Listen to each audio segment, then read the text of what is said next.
Hey there, so I recently tied the knot with my husband after a 6-year relationship. Our wedding was an intimate affair at his aunt's farmhouse, though I had dreamed of a beach ceremony. We both loved the water and often visited the beach to unwind, so it held special meaning for us. I had even started looking into hotels for our guests, like any other bride, dreaming of a grand celebration. I work in advertising, and despite saving for years to host a luxurious seaside wedding, our plans changed drastically. My parents borrowed a substantial amount of money from me a few months ago. My brother also got married suddenly recently, and although it was a small affair, I was happy for him. Soon after, my mother asked to borrow $115,000 for my father's medical expenses, claiming his sudden illness was due to diabetes complications. I agreed without hesitation, concerned for his health.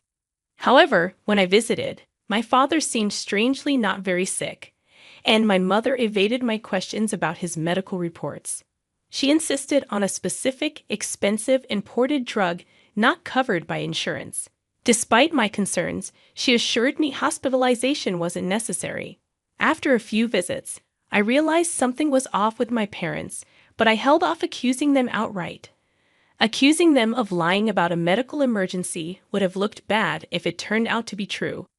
I noticed my brother hadn't been visiting them either, and when I asked, my father claimed they didn't want to worry him because he was young and focused on work. Meanwhile, they seemed fine with me being worried sick. I eventually spoke with my brother on the phone after weeks of him not visiting our father. He mentioned he'd visit after his honeymoon, news to me as I didn't know he had already left. He explained they planned to surprise everyone with stories and photos after a month in Europe. He hadn't told me earlier because he was concerned when I mentioned our father's illness. My brother confirmed our parents had told him they were fine, and maybe they exaggerated the situation to me out of concern. I wanted to believe they hid the truth from my brother to spare his honeymoon, but what I saw at their house left no room for misunderstanding. As my brother revealed more details, warning bells rang loudly in my head. He admitted that our parents were funding his extravagant honeymoon, which would cost them at least $125,000. They were splurging on luxury hotels, fine dining, and shopping, all covered by our parents as a belated wedding gift. It dawned on me that my money was being used to finance this lavish trip, not for any medical emergency. There was never an emergency, no hospital visits, no medical documents. My parents concocted the story solely to divert funds towards my brother's honeymoon. Feeling utterly betrayed, I listened to my brother boast about our parents' generosity, knowing they had taken my wedding savings to finance his extravagant trip. It felt like a stab in the back to realize they prioritized his honeymoon over my wedding plans. When I confronted my parents after that revealing phone call, they explained that they concocted the medical emergency story because they knew I wouldn't willingly fund my brother's honeymoon. They justified their actions by claiming my brother was struggling at work and needed a morale boost. They couldn't afford to finance it themselves without jeopardizing their retirement savings, so they turned to me, believing I had more earning years ahead to recoup the money. They brushed off my anger, insisting it was just money and they would eventually repay me. According to them, my brother's rejuvenation and mental well-being were more important than my wedding plans. This was infuriating because it meant sacrificing my wedding budget for a cause I hadn't agreed to support. I demanded they repay me before my wedding because I needed those funds for my beach wedding expenses. Although my husband's family was helping cover some costs, I still had significant financial responsibilities. My parents had always made it clear they couldn't fund both my education and wedding, and I chose to pay for my wedding myself after college. Now their deception threatened to derail my carefully planned wedding, leaving me feeling betrayed and determined to reclaim what was rightfully mine. When my brother started college, I asked him if our parents had also forced him to choose between education and funding his future wedding. He laughed at the idea, dismissing it as ridiculous. Despite knowing my parents favored him, I never confronted them about it back then. I was young and still dependent on them, trying to avoid worsening our relationship. Years later, during the confrontation about the money they'd borrowed from me, I brought up their favoritism towards my brother. They denied it, but it was obvious to me. I insisted they repay me because I had saved diligently for my dream wedding, not to fund my brother's indulgences. They claimed they couldn't return the money all at once before my wedding and expected me to accept a repayment plan spanning years. According to them, family should come first, citing my willingness to spend on a fabricated medical emergency for my father as a reason to support my brother's mental well-being. The truth was, my brother's work struggles were due to his lack of dedication. His job in sales relied heavily on commissions, and his poor performance led to low earnings. He might have felt disappointed, but he was never at risk of depression from work-related issues.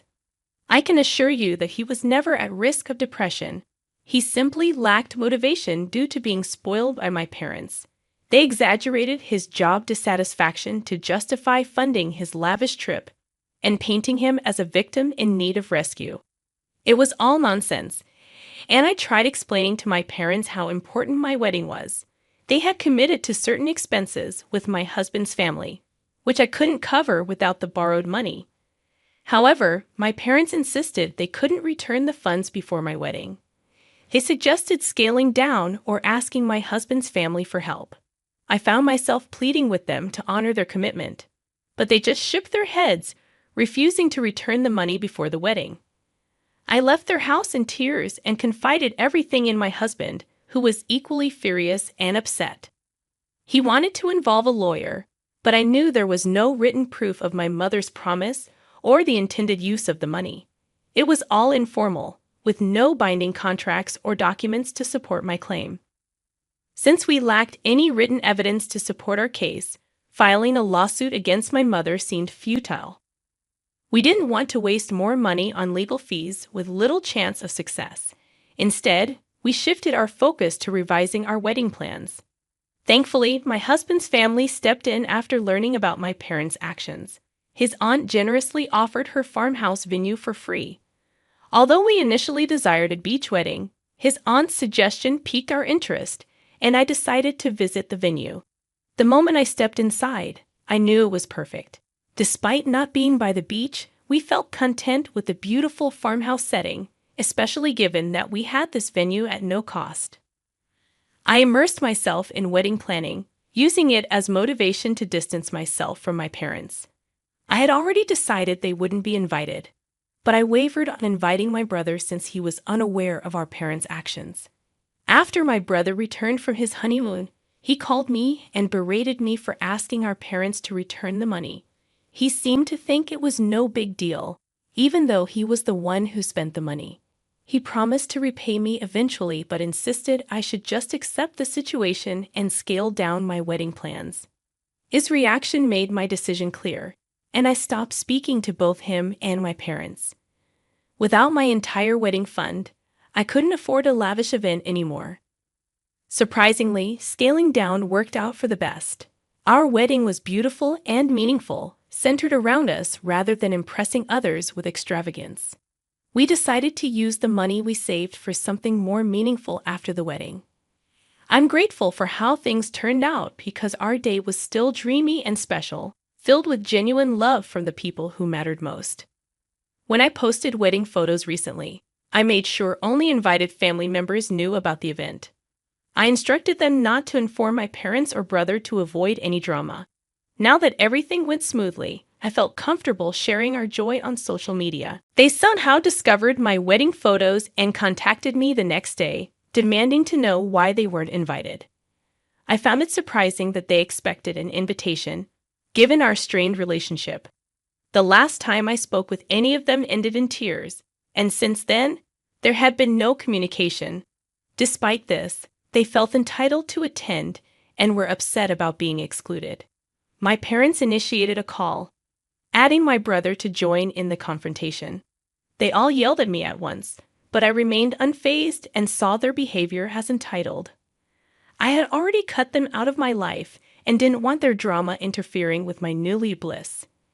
I explained that after they borrowed money from me, I had to downsize the wedding guest list to include only family and a few close friends. Since they were neither, they weren't invited.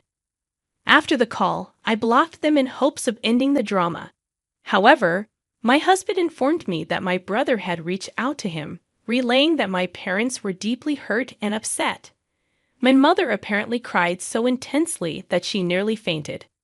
I started feeling guilty, despite knowing they had wronged me. The news of their distress over not being invited made me question my decision, even though I had every right to exclude them after they took money meant for my wedding.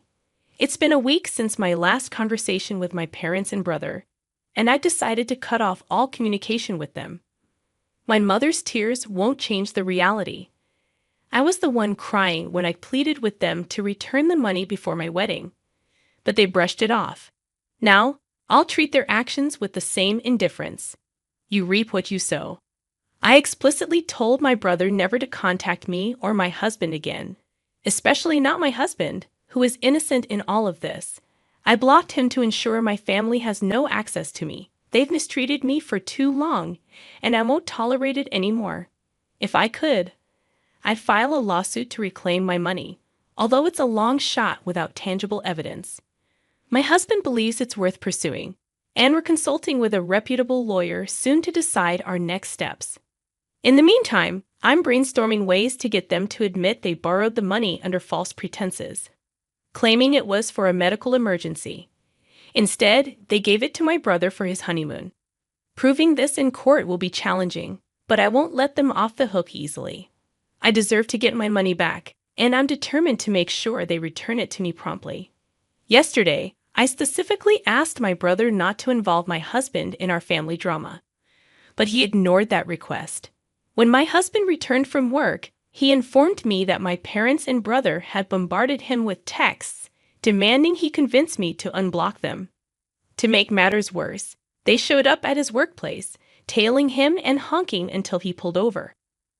My husband recognized my brother's car and knew they'd follow him home if he didn't stop. So he decided to face them and hear them out. My brother approached his car and insisted they talk in person. They settled in a nearby diner, where my family proceeded to lecture my husband. My brother expressed disbelief that I cut ties over money, considering it an overreaction.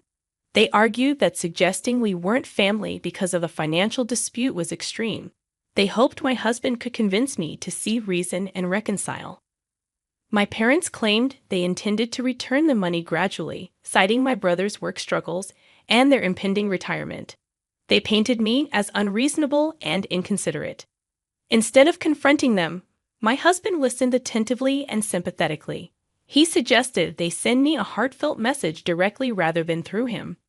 Up until now, my family had been accusing me, but my husband managed to convince them that acknowledging their mistakes might appease me. Miraculously, they fell for it. My husband manipulated them into sending a message admitting their actions, believing it would soften my stance and lead to an apology for me. In reality, we view this message as an admission of guilt, a crucial piece of evidence for our legal pursuit against them. I'm genuinely proud of my husband for handling the situation with such finesse. Better than I could have. He's like an evil genius, but he's my evil genius, and I love him for it. My husband's plan worked perfectly, and we're ecstatic right now. My parents and brother foolishly sent me an email confessing to every lie they told and detailing their wrongdoing. Now armed with this proof, our lawyer is moving forward with a petition to reclaim our $115,000. To me, that money represents 5 years of hard work and sacrifice. I refuse to let it go to waste because my brother is lazy and my parents enable him. We're committed to suing them, and we'll stop at nothing to get our money back. We've also started planning our honeymoon, a short trip back to the beach where our story began, a special place for us. In a few months, we might take a longer vacation, but for now, we're focused on doing what makes us happy. I don't want to be like my brother, who posted boastful photos from his honeymoon. Now, he's facing legal action for his actions. It's unfortunate for them, but they brought it upon themselves, and they deserve the consequences. We're ready to face whatever comes our way to ensure justice is served.